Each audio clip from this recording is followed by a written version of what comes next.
Students, आज हम पढ़ रहे हैं अपना हिंदी व्याकरण का क्लास 4 का लेसन नंबर 4 जिसका नाम है संज्ञा। It means noun. तो देखते हैं प्यारे बच्चों, सबसे पहले संज्ञा की परिभाषा। किसी व्यक्ति, वस्तु, प्राणी, स्थान या भाव के नाम का बोध कराने वाले शब्दों को संज्ञा कहते हैं। अर्थात प्यारे बच्चों, हमारे जो आसपास कोई भी वस्तु है, स्थान है, कोई भी भाव है, किसी भी व्यक्ति के गुण दोष है, वो सभी क्या होते हैं प्यारे बच्चों?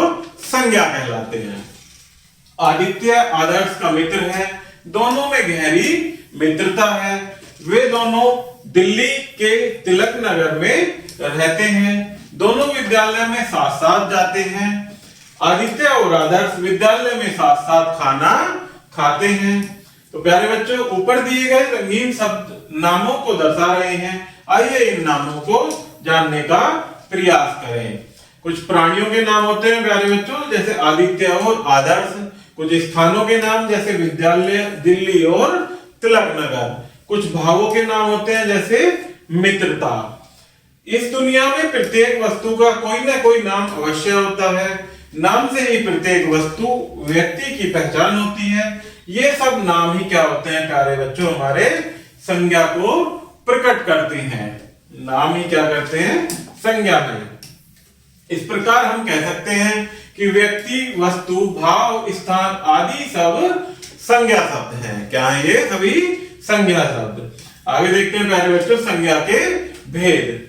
इसमें पहला होता है व्यक्तिवाचक संज्ञा, दूसरा जातिवाचक संज्ञा और भाववाचक संज्ञा। तो सबसे पहले व्यक्तिवाचक संज्ञा के बारे में समझते हैं कि जो शब्द किसी विशेष व्यक्ति, स्थान, भाव या वस्तु का ज्ञान कराते हैं उन्हें व्यक्तिवाचक संज्ञा कहते हैं। जो किसी विशेष व्यक्ति, वस्तु या स्थान का ज्ञान कराते हैं वही क्या होते हैं प्यारे बच्चों? व्यक्तिवाचक संज्ञा। जैसे सचिन तेंदुलकर अच्छा खिलाड़ी है, हवा महल जयपुर में है। व्यक्तिवाचक संज्ञा के उदाहरण: डॉक्टर मनमोहन सिंह, वीरेंद्र सहवाग, जवाहरलाल नेहरू, कृष्णा, प्रतिभा पाटिल इत्यादि क्या है प्यारे बच्चों?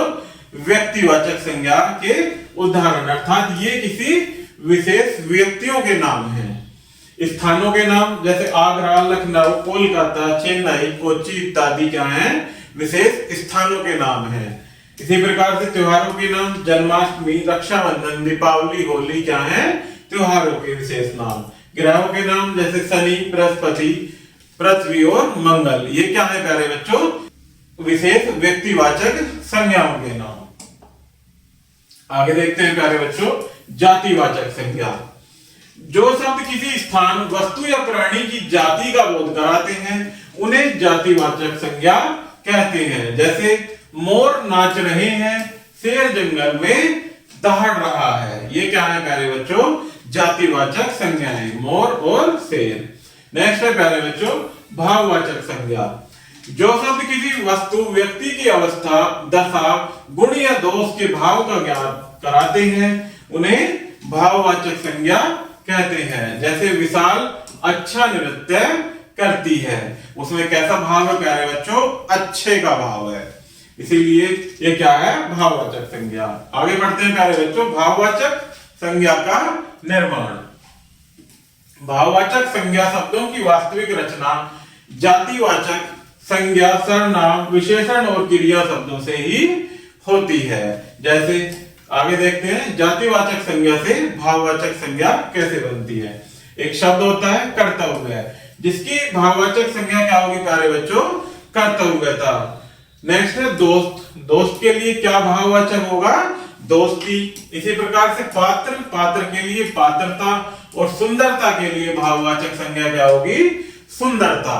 इसी प्रकार से प्यारे बच्चों सर्वनाम शब्दों से भी हम भाववाचक संज्ञा बना सकते हैं। जैसे विद्वान, विद्वता, अहम, अहंकार, स्व, स्वत्व, मम, ममत्व। ये क्या है? सर्वनाम से बनने वाले भाववाचक संज्ञा शब्द। नेक्स्ट देखते हैं प्यारे बच्चों विशेषण से बनने वाली भाववाचक संज्ञा। पतला शब्द क्या है? विशेषण शब्द। इससे भाववाचक बनाएंगे तो पतलापन। नेक्स्ट है मोटा, मोटापा, ज्ञान, ज्ञानवान, हरा, हरियाली। ये क्या है, विशेषण से बनने वाले भाववाचक संज्ञा शब्द। आगे देखते हैं कुछ क्रिया से बनने वाले भाववाचक शब्द। चढ़ना चढ़ाई, पढ़ना पढ़ाई, हंसना हंसी, थकना थकावट। ये क्या है, क्रिया से बनने वाले भाववाचक संज्ञा शब्द। आओ पाठ दोहराए। किसी वस्तु, स्थान, प्राणी या भाव के नाम को संज्ञा कहते हैं। संज्ञा के 3 भेद होते हैं, व्यक्तिवाचक संज्ञा, जातिवाचक संज्ञा तथा भाववाचक संज्ञा। तो प्यारे बच्चों, इस प्रकार से हमारा ये लेसन यही समाप्त होता है। आशा करता हूं कि आपको यह वीडियो जरूर पसंद आई होगी। धन्यवाद।